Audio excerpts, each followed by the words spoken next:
Channel ಸ್ವರ ಮಾಧ್ಯಮ. ನಾನು ನಿಮ್ಮ ಪ್ರೀತಿಯ ಸುರಭಿ ವೆಂಕಟೇಶ್. ಮಧ್ಯಾಹ್ನ ಬ್ಲಾಗ್ ನ ಸ್ಟಾರ್ಟ್ ಮಾಡ್ತಾ ಇದೀನಿ. ಸ್ಟಾರ್ಟ್ ಮಾಡೋಕ್ಕಿಂತ ಮುಂಚೆ ಆಕ್ಚುಲಿ ಒಂದು ಸಿಂಪಲ್ ರೆಸಿಪಿನ ನಿಮ್ಗಳ ಜೊತೆ ಶೇರ್ ಮಾಡ್ತಾ ಇದ್ದೀನಿ.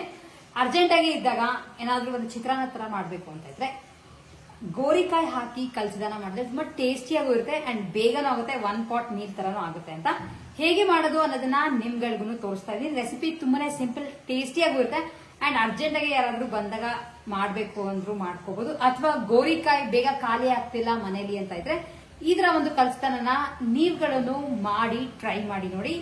ರೆಸಿಪಿ ಹೇಗೆ ಮಾಡೋದು ಅನ್ನೋದನ್ನ ನಿಮ್ಗಳಿಗೂ ತೋರಿಸ್ತೀನಿ ಇವಾಗ.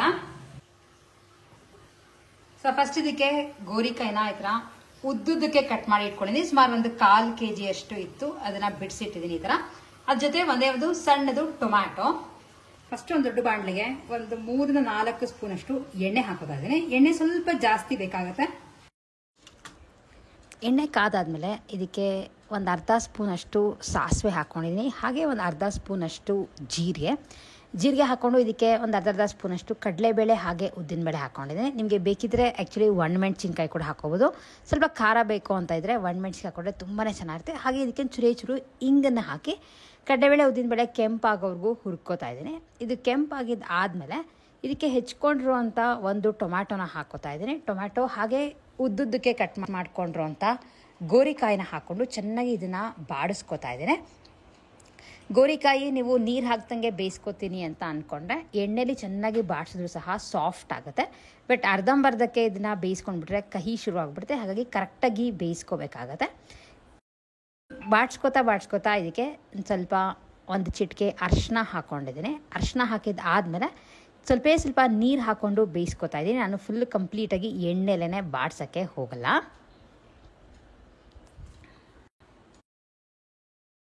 ಸೊ ಒಂದು ಸ್ವಲ್ಪ ಗೋರಿಕಾಯಿ ಬೇಯಬೇಕಾಗತ್ತೆ. ಇಲ್ಲ ನೀವು ಎಣ್ಣೆ ತುಂಬಾ ಹೊತ್ತು ಫ್ರೈ ಮಾಡ್ತಿದ್ರು ಸಾಫ್ಟ್ ಆಗುತ್ತೆ. ಬಟ್ ನಾನು ಸ್ವಲ್ಪ ನೀರು ಹಾಕಿ ಅದನ್ನ ಬೇಯಿಸ್ತೀನಿ. ಅಂಡ್ ಅನ್ನ ಉದ್ರಾಗಿ ರೆಡಿ ಮಾಡ್ಕೊಂಡಿರ್ಬೇಕಾಗತ್ತೆ. ಇದಕ್ಕಿನ್ನೂ ಪುಡಿ ಎಲ್ಲ ಹಾಕಿ ಸ್ವಲ್ಪ ಇನ್ನೊಂದು 5 ನಿಮಿಷದ ಪ್ರಾಸೆಸ್ ಇದೆ ಫುಲ್ ರೆಡಿ ಮಾಡಕ್ಕೆ. ಸೊ ಅದು ಆಗೋಷ್ಟರೊಳಗೆ ನಮ್ಮ ಮನೇಲಿ ಫ್ರೆಶ್ ಆಗಿ ಇಷ್ಟೇಷ್ಟು ಪಾಲಕ್ ಸೊಪ್ಪು ಬಿಟ್ಟಿತ್ತು, ವೇಸ್ಟ್ ಮಾಡೋದು ಬೇಡ ಅಂತ ಒಂದೇ ಒಂದು ಗೊಂಚಲು ಬಿಟ್ಟಿತ್ತು ಅಷ್ಟೇ. ಈ ತರ ಯಾವಾಗಲೂ ಬೀಜ ಹಾಕಿದ್ದೆ, ಸೊ ಬಿಟ್ಟಿತ್ತು ಅಂತ ಕಿತ್ಕೊಂಡು ಬಂದೀನಿ. ಸಾಕಷ್ಟು ಫ್ರೆಶ್ ಆಗಿದೆ. ಸೊ ಇಷ್ಟೇಷ್ಟು ಏನಾದ್ರು ಬೇಳೆ ಹಾಕಿ ಪಲ್ಯನೋ ಅಥವಾ ಏನಾದ್ರು ಮಾಡೋಣ ಅಂತ ಚಟ್ನಿನೋ ಏನಾದ್ರು ಮಾಡೋಣ ಅಂತ ಇಟ್ಕೊಂಡಿದ್ದೀನಿ. ಇಷ್ಟೇ ಬಿಡ್ಲಿ, ಜಾಸ್ತಿನೇ ಬಿಡ್ಲಿ, ಮನೇಲಿ ಬಿಟ್ಟಿದ್ದು ಅಂದ್ಮೇಲೆ ಯಾವುದು ಪೆಸ್ಟಿಸೈಡ್ ಆಗಲಿ ಬೇರೆ ಔಷಧಿಗಳಾಗ್ಲಿ ಏನು ಹಾಕಿ ಬೆಳೆಸಿರಲ್ಲ. ಸೊ ಹಾಗಾಗಿ ಅದನ್ನ ಹಾಗೆ ಇಟ್ಕೊಂಡಿದ್ದೀನಿ.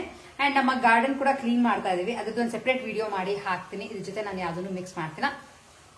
ಸಾಕಷ್ಟು ದಿನ ನಿಲ್ಲಿಸ್ಬಿಟ್ಟಿದೆ ನಮ್ಮ ಗಾರ್ಡನ್. ಯಾಕಂದ್ರೆ ಎದುರುಗಡೆ ಎಲ್ಲ ತುಂಬಾ ಸಿಮೆಂಟ್ ಧೂಳೆಲ್ಲ ಇತ್ತು. ಸಿಮೆಂಟ್ ಬಿದ್ದಾಗ ಗಿಡಗಳು ಅಷ್ಟು ಚೆನ್ನಾಗಿ ಬರಲ್ಲ ಅಂತ ನಮ್ಮ ಬಾಲ್ಕನಿ ಆಲ್ಮೋಸ್ಟ್ ಎಷ್ಟೋ ಮೇಯ್ನ್ ಆಗಿ ಎಷ್ಟು ಬೇಕೋ ಅಷ್ಟು ಗಿಡಗಳಿತ್ತು ಅಷ್ಟೇ. ಎಲ್ಲ ಇವಾಗೆಲ್ಲ ಮತ್ತೆ ಎಲ್ಲಾ ಪಾಟ್ಗಳು ರೀಪಾಟ್ ಮಾಡಿ ಒಂದಷ್ಟು ಬೀಜಗಳು ಎಲ್ಲ ಸಾಕಷ್ಟು ಸೊಪ್ಪುಗಳನ್ನ ಹಾಕೋಣ ಅಂತ ಅನ್ಕೊಂತಿದ್ದೀನಿ. ಸೊ ದಟ್ ಆಚೆ ಕಡೆಯಿಂದ ತರೋದು ಸ್ವಲ್ಪ ಕಮ್ಮಿ ಮಾಡ್ಕೋಬಹುದು ಅನ್ನೋ ಪ್ಲಾನ್ ನಲ್ಲಿ ಗಿಡಗಳನ್ನ ಮತ್ತೆ ಬೆಳ್ಕೊತಾ ಇದೀನಿ. ಡೀಟೇಲ್ ಆಗಿ ಒಂದು ವಿಡಿಯೋ ಮಾಡಿ ಅದ್ರದ್ದು ಸಹ ಹಾಕಿರ್ತೇನೆ. ಸ್ವಲ್ಪ ಕುದಿಯಕ್ಕೆ ಸ್ಟಾರ್ಟ್ ಆಗಿದೆ. ಕುದಿಬೇಕಾದ್ರೆ ಸ್ವಲ್ಪ ರುಚಿಗೆ ತಕ್ಕಷ್ಟು ಕಲ್ಲುಪ್ಪನೆ ಹಾಕ್ತಾ ಇದೀನಿ. ಆಕ್ಚುಲಿ ಗೋರಿಕಾಯಿ ಬೆಂದಿದೆ ಕಂಪ್ಲೀಟ್ ಆಗಿ. ಇದಕ್ಕೆ ಅಂತಾನೆ ಸೆಪರೇಟ್ ಆಗಿ ಪುಡಿನ ಮಾಡಿ ಇಟ್ಕೊಂಡಿರ್ತೀನಿ. ಪಲ್ಯದ ಪುಡಿ ತರ ಮಾಡಿ ಇಟ್ಕೊಂಡಿರ್ತೀನಿ.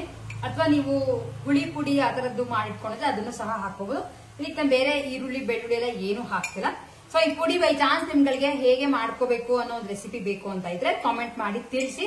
ಇದು ಯೂಶಲಿ ಗೊಜ್ಜಿಗೆ ಈ ತರ ಪುಡಿಗಳಿಗೆ ಅಥವಾ ಅನ್ನ ಕಲ್ಸೋದಿಕ್ಕೆ ಎಲ್ಲ ಸೆಪರೇಟ್ ಆಗಿ ಒಂದು ಪುಡಿ ಇರುತ್ತೆ. ತುಂಬಾ ಟೇಸ್ಟಿ ಆಗಿರುತ್ತೆ, ಮನೆಯಲ್ಲೇ ಮಾಡಿದ್ದು. ನೆಕ್ಸ್ಟ್ ಯಾವಾಗ ನಮ್ಗೆ ಬೇಕಿದ್ರೆ ಇದ್ರದ್ದು ಒಂದು ರೆಸಿಪಿನೂ ಮಾಡಿ ತೋರಿಸ್ತೀನಿ. ಅಂಡ್ ಈಗ ಇದನ್ನ ಡೈರೆಕ್ಟ್ ಆಗಿ ಬೆಂದಿರುವಂತ ಗೋರಿಕಾಯಿಗೆ ಹಾಕ್ತಾ ಇದ್ದೀನಿ. ಖಾರ ಎಷ್ಟು ಬೇಕೋ ಅಷ್ಟು ನೋಡ್ಕೊಂಡು ಹಾಕೊಳ್ಳಿ ನೀವುಗಳನ್ನು. ಈ ಪುಡಿ ಸ್ವಲ್ಪ ಹಸಿ ವಾಸನೆ ಹೋಗೋರ್ಗು ಹೀಗೆ ಗ್ಯಾಸ್ ಮೇಲೆ ಇಟ್ಟಿರ್ತೀನಿ. ನೀರು ಇಂಕೊಳ್ಳುತ್ತೆ ಅಂಡ್ ಗಟ್ಟಿ ಪಲ್ಯ ತರ ರೆಡಿ ಆಗುತ್ತೆ. ಇದು ಆಕ್ಚುಲಿ ಬರೀ ಗೋರಿಕಾಯಿ ಅಂತಾನೆ ಅಲ್ಲ, ಮೆಂತ್ಯ ಸೊಪ್ಪು ಬಟಾಣಿ ಒಳ್ಳೆ ಕಾಂಬಿನೇಷನ್. ಅಥವಾ ಆಲೂಗಡ್ಡೆ ಬದನೆಕಾಯಿ ಹಾಕಿ ಮಾಡ್ಕೋಬಹುದು. ಯಾವ್ಯಾವ ತರಕಾರಿ ನಿಮ್ಗೆ ಅಂದ್ರೆ ನಿಮ್ಗೆ ಯಾವ ತರಕಾರಿ ಇಷ್ಟ ಆಗುತ್ತೋ ಅದನ್ನ ಹಾಕಿ ಮಾಡ್ಕೋಬಹುದು. ಬಟ್ ನಾನು ಯೂಶಲಿ ಈ ತರ ಕಲ್ಸಿದನ್ನ ಮಾಡ್ಬೇಕಾದ್ರೆ ಅದಕ್ಕೆ ಈರುಳ್ಳಿ ಆಗ್ಲಿ ಬೆಳ್ಳುಳ್ಳಿ ಆಗ್ಲಿ ಅವೆಲ್ಲ ಏನು ಹಾಕಕ್ಕೆ ಹೋಗಲ್ಲ. ಜಸ್ಟ್ ತರಕಾರಿ ಏನಿರುತ್ತೋ ಅಷ್ಟನ್ನೇ ಮೇಂಟೈನ್ ಮಾಡ್ತೀನಿ, ಯಾಕಂದ್ರೆ ಟೇಸ್ಟ್ ಚೆನ್ನಾಗಿರುತ್ತೆ ಅಂತ. ಹಾಗೆ ಇದು ಸ್ಟಾರ್ಟಿಂಗ್ ಅಲ್ಲೇನೆ ಒಗ್ಗರಣೆಗೆ ಸ್ವಲ್ಪ ಇಂಗು ಹಾಕಿದೆ. ನಾನು ನಿಮ್ಗೆ ತೋರ್ಸೋದನ್ನ ಮಿಸ್ ಮಾಡ್ಬಿಟ್ಟೆ. ಸ್ವಲ್ಪ ಇಂಗು ಹಾಕಿದ್ರೆ ಟೇಸ್ಟ್ ಚೆನ್ನಾಗಿರುತ್ತೆ. ಅಂಡ್ ಪಲ್ಯ ಆಲ್ಮೋಸ್ಟ್ ಗಟ್ಟಿ ಆಗ್ತಾ ಬಂದಿದೆ. ಗಟ್ಟಿ ಆಗ್ತಿದಂಗೆ ಆರಿಸ್ಬಿಟ್ಟು ಒಂದು 5 ನಿಮಿಷ ಬಿಟ್ಟು ಅನ್ನ ಮಾಡ್ಕೊಂಡು ಇದಕ್ಕೆ ಅನ್ನ ಹಾಕಿ ಕಲ್ಸೋದು ಅಷ್ಟೇ. ಗೋರಿಕಾಯ್ದು ಕಲ್ಸಿದನ್ನ ರೆಡಿ ಆಗುತ್ತೆ. ಕಲ್ಸಿದಾದ್ಮೇಲೆ ನಿಮ್ಗಳಿಗೂ ತೋರಿಸ್ತೇನೆ. ಪಲ್ಯ ಈ ತರ ಗಟ್ಟಿಯಾಗಿ ರೆಡಿ ಆಗಿದೆ. ಉದ್ರಾಗಿರೋ ಅನ್ನ ಹಾಕಿ ಕಲಸಿದ್ರೆ ಗೋರಿಕಾಯಿ ಕಲಸನ್ನ ರೆಡಿ ಆಗುತ್ತೆ. ಸೊ ಊಟ ಎಲ್ಲ ಮುಗಿಸ್ಕೊಂಡು ಬಂದು ವಿಡಿಯೋನ ಕಂಟಿನ್ಯೂ ಮಾಡಿ ತೋರಿಸ್ತಾ ಇದ್ದೀನಿ. ಸಾಕಷ್ಟು ಜನ ಕೇಳ್ತಾ ಇದ್ರಿ, ಬೈ ಚಾನ್ಸ್ KSIC ಸೀರೆಗಳಿಗೆ ಏನಾದರೂ ತೂತ ಆದರೆ ಅಥವಾ ಸಿಕ್ಕಾಕೊಂಡು ಹರಿದೋಗೋದಾಗಿರ್ಬೋದು ಅಥವಾ ಲೈಟಾಗಿ ಜಿರಳೆ ಕಚ್ಚಿರೋದಾಗಿರ್ಬೋದು, ಈ ಥರದಾಗಿದ್ರೆ ಸೀರೆಗಳನ್ನ ಹೇಗೆ ಸರಿ ಮಾಡ್ಕೋಬಹುದು ಅಂತ ಸಾಕಷ್ಟು ಜನಕ್ಕೆ ತಲೆಗೆ ಕ್ವೆಶ್ಚನ್ ಬಂದೇ ಬರುತ್ತೆ. ಸೊ ಹಾಗಾಗಿ ಇವತ್ತಿನ ಒಂದು ವಿಡಿಯೋನಲ್ಲಿ ನಿಮ್ಗಳಿಗೆ ಅದ್ರ ಬಗ್ಗೆ ಮಾತಾಡಿ ಡೀಟೇಲ್ಸ್ ಹೇಳೋಣ ಅಂತ ಅಂದ್ಕೊಂಡಿದ್ದೀನಿ. ಆಕ್ಚುಲಿ ಇದೊಂದು KSIC ಸ್ಯಾರಿನೇ, pure KSIC sari, magenta pink ನಲ್ಲಿ ಇರುವಂತ ಒಂದು ಸೀರೆ ಇದು. ಈ ಸೀರೆಗೆ ನಾನು ತುಮಕೂರಲ್ಲಿ ಇಟ್ಟಾಗ ಲೈಟ್ ಆಗಿ ಜಿರಳೆ ಕಚ್ಬಿಟ್ಟು ಹೋಲ್ ತರ ಆಗಿದೆ. ಸೊ ಅದನ್ನ ಫಸ್ಟ್ ನಿಮ್ಗಳಿಗೂ ತೋರಿಸ್ತೀನಿ ಯಾವ ತರ ಆಗಿದೆ ಅಂತ. ಈ ಒಂದು ಸೀರೆನಲ್ಲಿ ಆಕ್ಚುಲಿ ಒಂದು ಕಡೆ ಜಿರಳೆ ಕಟ್ ಮಾಡಿದೆ, ಜಿರಳೆ ಹೊಡೆದಿದೆ, ನಿಮ್ಗೆ ಇದು ಕಾಣಿಸ್ತಾ ಇರ್ಬೋದು, ಸಣ್ಣದಾಗಿ ಹೋಲ್ ಆಗಿದೆ. ಹಾಗೆ ಯೂಶಲಿ ಪಿನ್ ಹಾಕಬೇಕಾದ್ರೆ ಈ ತರ ತೂತಗಳು ಸರ್ವೇ ಸಾಮಾನ್ಯ. ಅದು ಇದು ಸೀರೆಗಳು ತುಂಬಾನೇ ಸೂಕ್ಷ್ಮವಾಗಿರುತ್ತೆ. ಈ ಒಂದು ತೂತ ನಿಮ್ಗೆ ಕಾಣಿಸ್ತಾ ಇರ್ಬೋದು. ಸೊ ಈ ತರ ತೂತಗಳು ಆದಾಗ ಇದನ್ನ ಡಾರ್ನಿಂಗ್ ಮಾಡಿ ಕೊಡ್ತಾರೆ. ಸೊ ಅದಕ್ಕೆ ಈ ಸೀರೆನ ನಾನು ಡಾರ್ನಿಂಗ್ ಕೊಡೋಣ ಅಂತ ಪ್ಲಾನ್ ಮಾಡ್ಕೊಂಡು, ಕೊಡಕ್ಕಿಂತ ಮುಂಚೆ ಸೀರೆ ಹೇಗಿತ್ತು ಅನ್ನೋದನ್ನ ನಿಮ್ಗಳಿಗೂ ತೋರಿಸಿದ್ದೇನೆ. ಅಂಡ್ ನೀವು ಯಾವುದೇ ಒಂದು ಡ್ರೈ ಕ್ಲೀನ್ಗೆ ಹೋದ್ರೆ, ನಿಮ್ಮ ಮನೆ ಹತ್ರ ಇರೋ ಡ್ರೈ ಕ್ಲೀನ್ಗೆ ಹೋಗ್ಬೋದು, ಅವರಲ್ಲಿ ಡಾರ್ನಿಂಗ್ ಕೇಳಿದ್ರೆ ಮಾಡಿ ಕೊಡ್ತಾರೆ. ಬಟ್ ಈ ತರ ಸೀರೆಗಳು ಅಂದ್ರೆ ಕಾಸ್ಟ್ಲಿ ಸೀರೆಗಳು ಕೊಡ್ಬೇಕಾದ್ರೆ ಅವರು ಯಾವ್ದಾರ ಈ ತರ KSIC ಸೀರೆನ ಡಾನ್ ಮಾಡಿದಾರ ಮುಂಚೆ ಅಂತ ಕೇಳ್ಬಿಟ್ಟು ಕೊಡೋದು ಒಳ್ಳೇದು. ಯಾಕಂದ್ರೆ ಕೆಲವು ಸಲ ಡಾರ್ನಿಂಗ್ ಸರಿ ಹೋಗದೆ ಇದ್ರೆ ಸೀರೆ ಇನ್ನೂ ಬೇಗ ಹಾಳಾಗಿ ಹೋಗುತ್ತೆ. ಅಂಡ್ ತೀರಾ ಸೀರೆ ಉಟ್ಕೊಂಡಾಗ ಕಾಣಿಸುತ್ತೆ ಈ ತರ ತೂತಗಳು ಅಂದ್ರೆ ಮಾತ್ರ ಡಾರ್ನಿಂಗ್ ಮಾಡ್ಸಕ್ಕೆ ಹೋಗಿ. ಯಾಕೆಂದ್ರೆ ಈ ಸೀರೆ ಆಕ್ಚುಲಿ ಸೆರಗ್ ಪಾರ್ಟ್ ಅಲ್ಲಿ ಆ ತರ ತೂತ ಆಗಿರೋದು. ಸೊ ಈಸಿಯಾಗಿ ವಿಸಿಬಲ್ ಆಗಿ ಕಾಣಿಸುತ್ತೆ, ಅಂದ್ರೆ ನಾನು ಉಟ್ಕೊಂಡಾಗ ಕಾಣಿಸುತ್ತೆ ಅಂತ ಇದನ್ನ ಡಾರ್ನಿಂಗ್ ಕೊಡೋಣ ಅಂತ ಅನ್ಕೊಂಡು ಈ ಸೀರೆನ ಆಚೆ ಇಟ್ಕೊಂಡಿದ್ದೀನಿ. ಸೊ ಅಂಗಡಿಗೆ ಹೋದಾಗ ಅಥವಾ ಡ್ರೈ ಕ್ಲೀನ್ಗೆ ಹೋದಾಗ ಖಂಡಿತ ನಿಮ್ಗಳಿಗೂ ತೋರಿಸ್ತೀನಿ, ಎಷ್ಟು ಚಾರ್ಜ್ ಮಾಡ್ತಾರೆ, ಯಾವ ತರ ಆಗಿದೆ, ಪ್ರತಿಯೊಂದನ್ನು ಡೀಟೇಲ್ಸ್ ಹೇಳ್ತೇನೆ. ಸೊ ಹೋಪ್ ನಿಮ್ಗಳಿಗೆ ಇದ್ರ ಮೇಲೆ ಇದ್ದಂತ ಒಂದು ಡೌಟ್ ನ ಕ್ಲಿಯರ್ ಮಾಡಿದೀನಿ ಅಂತ ಅನ್ಕೋತೀನಿ. ಹಾಗೆ ಸಾಕಷ್ಟು ಜನ ನನ್ನ ಪ್ರತಿಯೊಂದು ವಿಡಿಯೋಗೂ ಹಾಕ್ತಿರೋದು KSIC ಸೇಲ್ ಅಂದ್ರೆ ಸೆಕೆಂಡ್ ಸೇಲ್ ಯಾವಾಗ ಹಾಕ್ತಾರೆ ಅಂತ. ಸೊ ನನ್ಗೂ ಇಷ್ಟು ಮುಂಚೆ ಗೊತ್ತಾಗಿರಲ್ಲ ಯಾವಾಗ ಸೇಲ್ ಹಾಕ್ಬಹುದು ಅಂತ. ಬೈ ಚಾನ್ಸ್ ಗೊತ್ತಾದ್ರೆ ಖಂಡಿತ ನನ್ನ ಯೂಟ್ಯೂಬ್ ನಲ್ಲಿ, ಇನ್ಸ್ಟಾಗ್ರಾಮ್ ನಲ್ಲಿ, ಫೇಸ್ಬುಕ್ ಪೇಜ್ ನಲ್ಲಿ ಎಲ್ಲಾದ್ರೂ ಒಂದು ಪೋಸ್ಟ್ ಹಾಕಿ ತಿಳಿಸ್ತೀನಿ ಯಾವಾಗ ಹಾಕ್ಬೋದು ಅಂತ. ಅಂಡ್ ಯಾವುದೇ ಕಾರಣಕ್ಕೂ ಇಷ್ಟು ಬೇಗ ಡೇಟ್ಗಳೆಲ್ಲ ಕನ್ಫರ್ಮ್ ಮಾಡಿ ಹೇಳಕ್ಕೆ ಆಗಲ್ಲ. ನಿಮ್ಗಳಿಗೆ ಇನ್ನೂ ಏನಾದ್ರೂ KSIC ಸೀರೆ ಬಗ್ಗೆ ಡೌಟ್ಗಳಿದ್ರೆ ಖಂಡಿತ ಕಾಮೆಂಟ್ ಮಾಡಿ ತಿಳಿಸೋದನ್ನ ಮಿಸ್ ಮಾಡ್ಬಿಡಿ. ಸೀರೆಗಳನ್ನ ಡಾರ್ನಿಂಗ್ ಕೊಟ್ಟಾಗ ಮಾಡಿದ ಆದ್ಮೇಲೆ ಇದು ಥಿಕ್ನೆಸ್ ಆಕ್ಚುಲಿ ಸ್ವಲ್ಪ ಕಮ್ಮಿ ಆಗುತ್ತೆ. ಸೊ ಹಾಗಾಗಿ ಡಾರ್ನಿಂಗ್ ಮಾಡಿಸಿದ ತಕ್ಷಣ ನಿಮ್ಮ ಸೀರೆ ತುಂಬಾ ಚೆನ್ನಾಗಾಗುತ್ತೆ ಅನ್ನೋದೆಲ್ಲ ಅನ್ಕೊಳಕ್ ಹೋಗ್ಬಿಡಿ.